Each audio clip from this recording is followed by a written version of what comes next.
guys, welcome to Bastion Time. I am your host Bastion. This is Nintendo News. Let's get to that news. Link on a Plane, I guess, is a parody of Snakes on a Plane. I've never seen that movie. I had no desire to.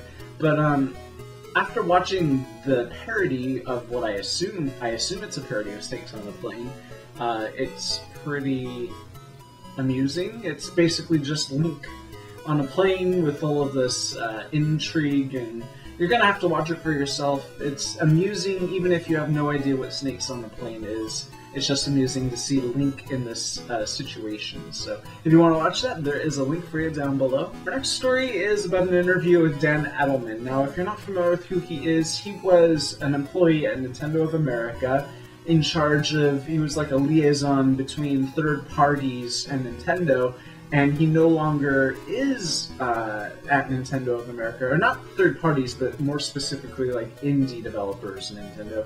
He no longer is with Nintendo. He left that job to go elsewhere and do other things, but people are still interviewing him, asking him for his personal opinions, now that he doesn't probably feel so constrained by what he can or can't say. And he had quite a few interesting things to say about Nintendo's approach with third parties, and basically he feels like Nintendo's not doing everything that it should to sort of court these third parties. He talks about how other companies like Microsoft and Sony will send their people to the third parties to help them out with getting their game working on their hardware, and for months at a time sometimes, and things along those lines, and Nintendo doesn't really do that. He had a whole lot of interesting things to say, most of it negative, but in a constructive criticism kind of way.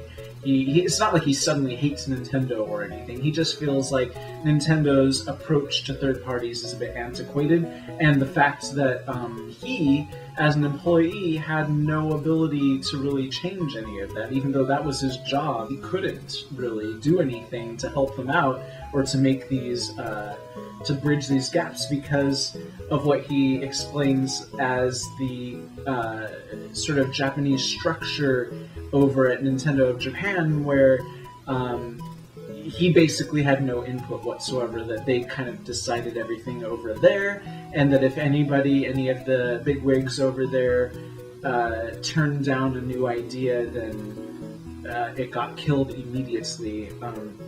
He explains it much better than I'm explaining it right now, and he explains that this is why Nintendo is sort of always a few steps back as far as things like online multiplayer and accounts and things like that goes, because these people who are making the decisions over there aren't really steeped in what is going on at modern gaming. But anyways, he explains it much better than I am. If you want to read it for yourself, there's a link for you down below. That is it for this episode of Nintendo News. See you guys tomorrow for more news. Bye, guys.